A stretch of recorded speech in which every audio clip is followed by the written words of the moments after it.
میں نے کہا۔ جی بالکل، طالوت نے جواب دیا اور دروازے پر دستک دی۔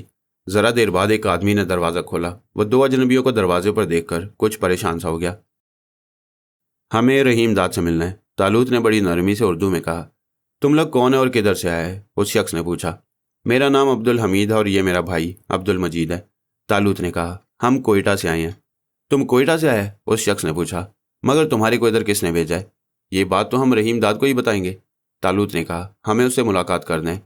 ہم رحیم داد ہے، اس نے کہا۔ ایک منٹ ٹھہرو، اور وہ اندر چلا گیا۔ ذرا دیر بعد وہ دوبارہ واپس آیا اور ہم سے بولا اندر آ جاؤ۔ ہم دونوں اس کے پیچھے پیچھے اندر چلے گئے۔ وہ ہمیں دروازے کے قریب واقع ایک کمرے میں لے گیا جس میں نئی چارپائیاں بچھی ہوئی تھیں اور 2-3 لکڑی کی معمولی سی کرسیاں بھی رکھی ہوئی تھیں۔ ہم دونوں ایک چارپائی پر بیٹھ گئے۔ رحیم داد ہمارے مقابل چارپائی پر بیٹھ گیا۔ اب بولو کیا بات ہے، اس نے کہا۔ تم کو ادھر کس نے بھیجا ہے؟ تم منڈی سے کوئی مال وغیرہ خریدنا چاہتا ہے؟ نہیں، طالوت نے جواب دیا۔ ہمارا منڈی کے کاروبار سے کوئی تعلق نہیں۔ دراصل ہمیں شمروز خان نے بھیجا ہے، طالوت نے اپنی آواز بہت آہستہ کرتے ہوئے کہا۔ شمروز خان نے؟ رحیم داد کے چہرے پر ایک دم تناؤ آ گیا اور اس نے محتاط نظروں سے ہم دونوں کا بغور جائزہ لیا۔ تم شمروز خان کو کیسے جانتا ہے؟ رحیم داد نے ہمیں گھورتے ہوئے پوچھا۔